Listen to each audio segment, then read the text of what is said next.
Hey folks, Matt Kuda here. Welcome back to another live stream from Matt Kuda Nature Photography. Um, Today is going to be kind of another behind the scenes, um, mixed in with some other things, because I really want to continue the behind the scenes look at what it takes to become or to be a nature photographer. And there really is a lot behind the scenes. Particularly on the wildlife side of things, where I spend most of my time. We have a lot of equipment, a lot of a lot more time invested, I think, than your typical nature photographer, although that's arguable. So I want to spend some time on that. But first, I want to talk about a few things.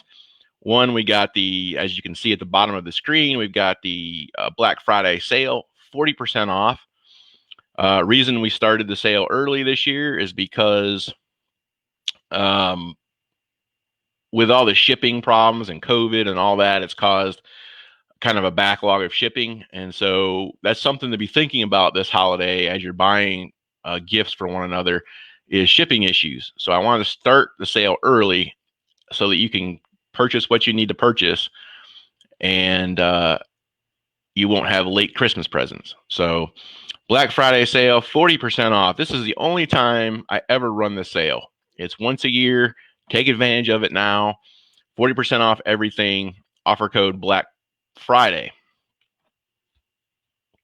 Okay, the other big thing we have going on right now, this is the last day for this. It is let me go ahead and get it. My giveaway, which is the Cardinal and Plum tree here. See if I can get a little better look at it. It's so hard to do. Cardinal and Plum tree. Giving this away today at 5 o'clock. I will draw a name, roughly, give or take an hour or two there. It may take me a while to compile the names and so forth. But great metal print. By the way, all the metal prints look like this. They've got a hanger, a nice relief on the back there, wooden stand out from the wall, printed on metal. And that's why they're called metal prints. What do you know? There's look at that. There's my ring light. So go out to my website. Let me show you that real quick so you know where to go. Go out to my website and there we go. Up in the corner, up in the top, you will see a banner. You just click on the go here for details at the top of the screen and you can register to win that. Okay, I hope everyone has their coffee. I can't live without coffee, so unfortunately, but that's the deal there. So today I'm going to talk about gear. I'm going to talk about what gear I use. This will be good for I think some good entertainment value, both for art purchasers and photographers. So I hope both types of my audience will enjoy it. Let's start out with the obvious, right? In order to be a professional wildlife photographer, you need a good camera. Okay, I'm not going to lie about that. I have fiddled, as many other people have, fiddled with various cameras. I've tried inexpensive cameras. I've tried expensive cameras, mediocre cameras, just about anything you can think of. I have tried at one time or another. The reality is that high quality gear is important. Okay. And you can't downplay that. Why is it important? Because when you're doing it professionally, you have to understand that you're looking to cut the odds, right? So yes, can I make a great image with a cell phone? Can I make a great image with a $300 camera? Yes, you can. But when you're trying to sell images and so forth, what ends up happening is you're trying to get the highest percent of chance to get a great shot. Last week we talked about, or 2 weeks ago, I guess, we talked about blinds and hides and how to hide from the subjects that you're photographing. This week we talk about lenses, and we talk about just generally here lenses. We're talking about camera bodies. We're talking about batteries and specialized gear that I use. There's two pieces of gear I can't show you. One is my Sony body, and the other is my tripod, because that is what you are seeing me through right now. So that's not going to work. So I'll show you what else I've got here.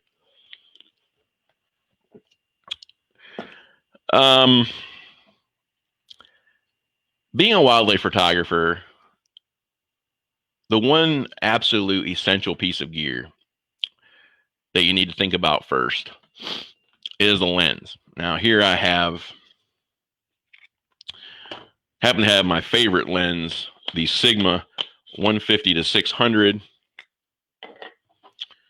Okay. And that's essentially what that looks like at 600 millimeters. The camouflage on there does help, but it's really on there to protect the lens itself from branches and the weather and all that stuff. These are neoprene pieces that go on here to protect it.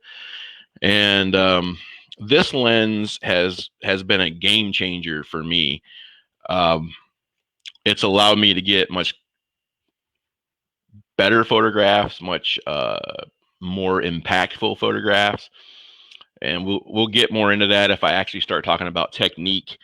I'm not sure with this format if I want to talk about all the techniques and all that. This is more just a behind the scenes look at what it takes. Now, did I start out with this? The answer is no. I started out with a 70 to 300 millimeter, but I very quickly, as soon as possible, upgraded it to this.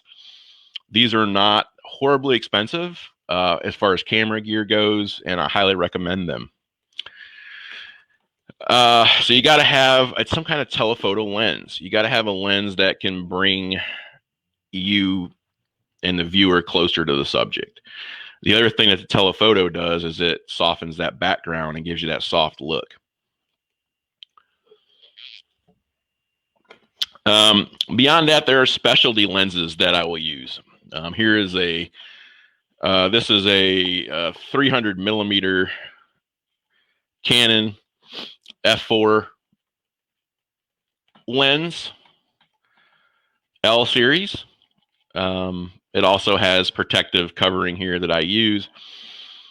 Now, why is this a specialty lens? Well, when I use this lens, I use it for a couple different reasons. One, it's f4, so that means I can gather more light for low light conditions. The other reason I use this lens is it is fairly macro, so I can get fairly close and still maintain focus. I use this lens for my hummingbirds. I use this lens for flight shots with backyard birds. So this lens is an important lens for me, but it's not crucial to get started. But again, we're behind the scenes. We're not really looking at what's crucial to get started. The other lens I think that needs to be in everyone's bag when it comes to nature and wildlife is the 50 millimeter lens. And the reason I say that is they're cheap and highly sharp and can really make a difference in your game, let's just say. Okay, this is one of my bodies. This is a Canon 7D Mark II. I use this predominantly now as a backup camera and as a camera that allows me to get even closer. When I attach this lens to this camera, for example, let's go ahead and do that.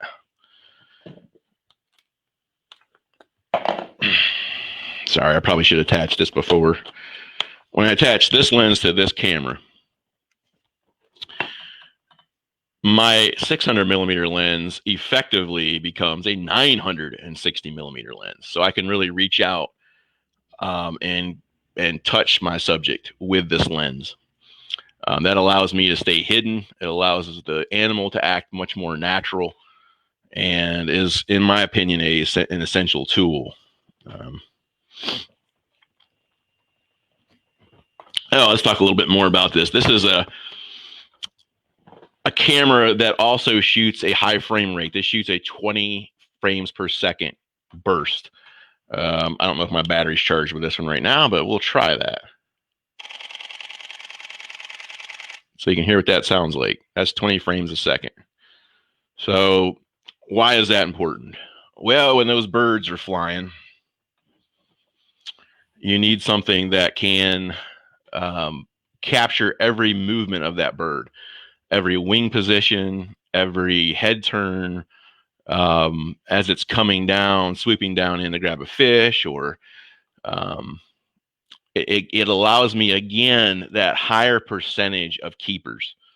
And that's always what we're looking for as wildlife photographers.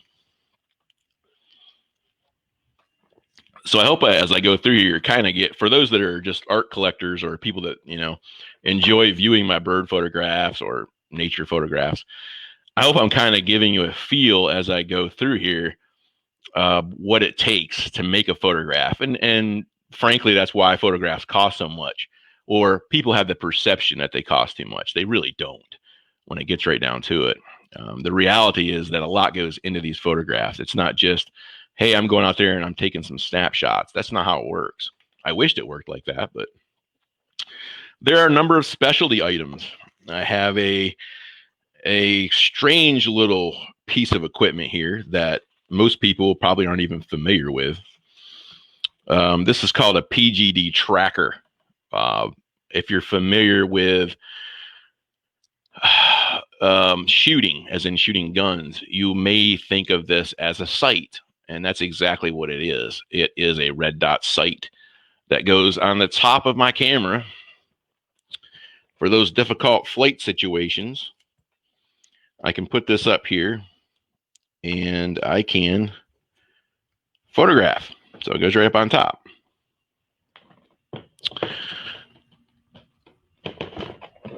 That allows me to get a better keeper rate when it comes to dealing with very high speed birds. For example, swallows or swifts or something like that. That's a specialty item. Not necessary entirely, but again, important. Here's a really important thing. What is this thing? All it is, it's a cover. It's a cover for my lenses for when it's raining. That's right. The photography does not stop when it's raining. Can you believe that? We have to sit out there in the rain, just like a hunter does. Because essentially that's what we're doing. We're hunting with a camera, right? That's the bottom line. Tomorrow, for example, I will be hunting deer with my camera. So the rut is on and I'm going to be hunting deer. There's a lot of other things. You got to have a bunch of batteries handy. This is LP6 battery. You got to have chargers handy. You might want a way to extend your lens. This is an extender that allows my lens to be extended by 1.3 times. This is 1.4 actually. So what else do I got in here? Do I have anything else worth showing? I don't spend I've really gotten my kit down to a very specific amount of things that I carry. Oh, one piece of gear that has become very important to me recently. Yeah, I don't see a whole lot more in there. Is this lens. This is a 100 millimeter macro. Canon 100 millimeter macro, 1:1 true macro. That allows me to get shots of insects, of flowers. It's a very sharp lens. It's a very, I guess, crucial lens if you're going to be doing anything close up. So again, this gets more into the natural realm of things, without wildlife per se. But if you photograph insects, that's part of wildlife, right? Excuse me.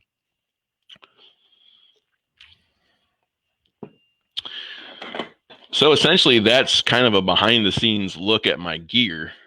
Certainly, there's more gear. I have more out there in my area, my little nook.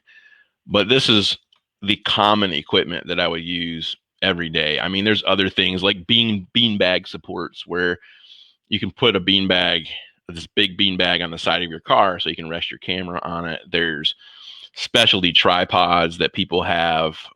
There's uh I mean, it's special camouflage that people wear, special hides like we talked about last week.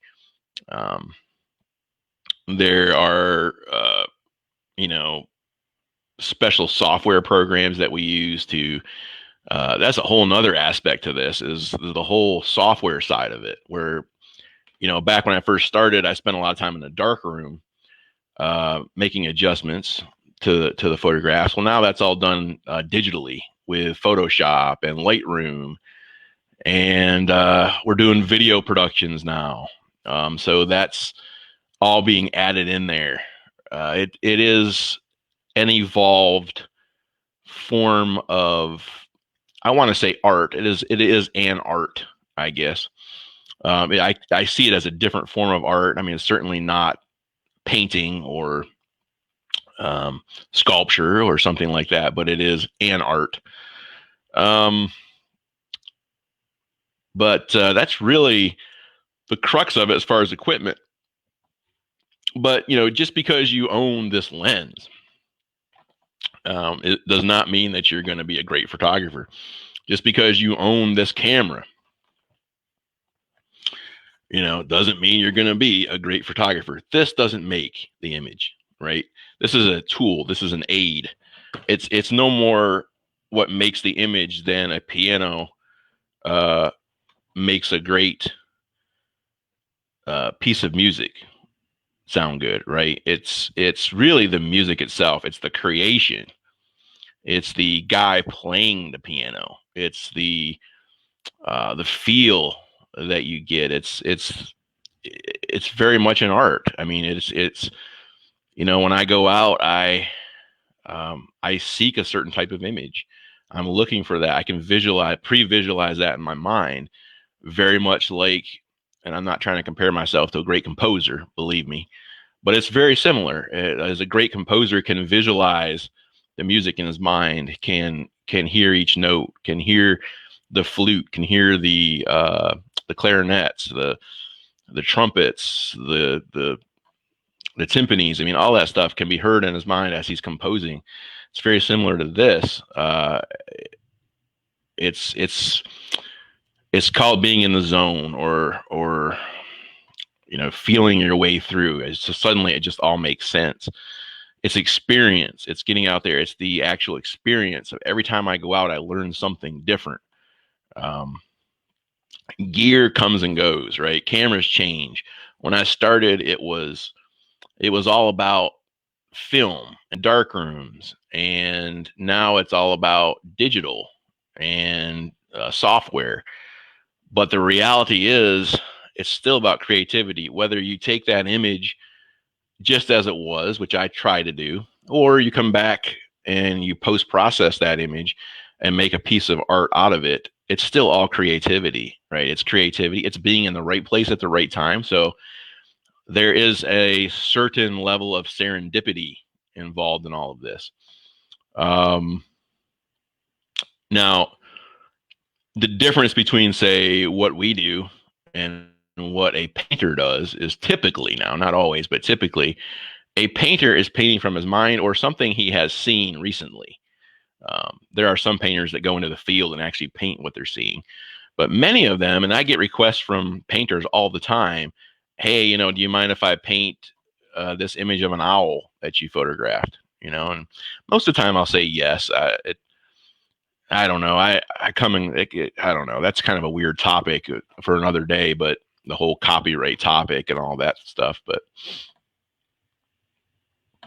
it is what it is. I mean, we tend to help each other out as artists a lot of times. So I will let people paint my images for the most part. unless I feel that they're going to do something, I just don't trust them or something like that. So the big difference is we're in the field. We're hitting it. We're the ones that are in the mud. We're getting bit by the flies. By the way, that's another key piece of equipment is some kind of bug spray, whether you believe in the use of DEET or whether you're using some kind of organic type of compound. I mean, you have to do something to keep the bugs away from you. There's risks. There are risks in wildlife photography. The risks are fairly low, but there are risks. There's the possibility of snake bite. That's always a big risk. There's, of course, getting stung by various insects. The risk of getting attacked by a bear or a cougar or any kind of animal is very low. Animals, by their nature, do not enjoy people. Okay. I'm sorry to tell you that. I'm sorry, but wild animals do not really like us being around. And I know there's some people out there that don't agree with that, but that's the bottom line. And so we have to kind of tread lightly, and we spend a lot of time not pressuring the animal. We don't want the animal pressured. So we use other techniques to stay away from them, to let them act naturally. All that is happening as I am out there, or as other nature photographers are out there. So it is a world that is very different than what most of you do every day. And in fact, I am also a software developer during the day. I've told you that before, I think. This is such stark contrast to that livelihood. I mean, you are out there, you are in nature, you are hearing the birds chirp, you are hearing the crunching of leaves behind you and hoping that it's just a deer. You are face to face with God's creation. And I think that there is something about that. There is something spiritual. There's something about it because I think man was designed to interact with nature. And when you come at it from that perspective, it's such an amazing experience because we were designed to interact with nature. Unfortunately, the animals don't want much to do with us right now. That's a problem. We've domesticated animals like dogs, cats. We love to be around animals. It's just who we are. And so there is a spiritual connection there. And it is something I really enjoy. And it is something that I hope comes across in the images that I make. I get a lot of self-satisfaction from it, but I also love it when you folks view the images and you enjoy them. I mean, I don't just do it for myself. I run sales like this Black Friday sale. Okay. I don't do that because, I don't enjoy what I do. I do it because I love it and I want other people to experience it. And by the way, it helps me to be able to continue to provide all of that for you. And there's something to be said for that, right? I mean, when you buy an image from me, you're not buying an image that somebody else took or somebody else painted. I'm not a broker for some big art company out there. I am not a clearinghouse for photography. Okay. When you buy art from me, you're buying the experience. You are buying all of this. I mean, certainly the gear. I mean, yeah, that takes money, right? Of course. But you're also buying the experience. You're also buying the things that help me to give you that experience. Whether it be looking at a video online like this or just simply enjoying a picture of a cardinal or a picture of a flying bluebird or a hummingbird. I mean, I hope that it makes your day be much better, right? We're going through this whole election process now, and it doesn't matter which side you're on. It's an experience that none of us really want to be involved in right now. Let's be honest. And things like this, me going out tomorrow to photograph a white-tailed deer, it helps me get back to what's important, or what's not just what's important, but it helps me to remove myself from all the craziness in society. And I hope that my images also help you to see that as well. So before I leave, let's not forget about the sale, of course, the 40% off Black Friday sale. Like I said, that is an amazing sale. Like I said, I only run it once a year. I've got a gift guide out there for you. If you're not subscribed to my email newsletter, please do so, because that is the only way you get the gift guide. The gift guide will go out. If you did not get that, let me know. I will send it to you. Email me. Again, that's part of the 40% off situation. 40% off Black Friday sale ends soon. So let's take advantage of that. Again, before I leave, don't forget, go out to the website, sign up for this free. Well, not free. It'll be free to one person giveaway. Okay. We got the Cardinal on the Plum branch. And the story behind this image, real quick, before I leave, in case you missed it in the previous episode. The story behind this image. Okay, what's the deal with the plum tree? This is a plum tree that every spring a host of birds love to populate, and I have photographed many species in this tree. I also have images of bluebirds in that tree. I have images of what's another? I really like the one of the dark-eyed junco in the tree. So it's kind of a little project. This tree has kind of become a little project for me, and it's very visually appealing. I think it makes good decor for any room in the house. The Cardinal is probably the most beloved bird in America, I think. What is there, like 7 states that have it as a state bird? So this is also available 40% off right now. So go out there and take advantage of that. That's about all I had for today. If you have any questions, comments, etc., go ahead and email me. Comment below here. It's fine. Anyway, thanks for watching. Make it a great day, and get out there and enjoy nature. Bye-bye.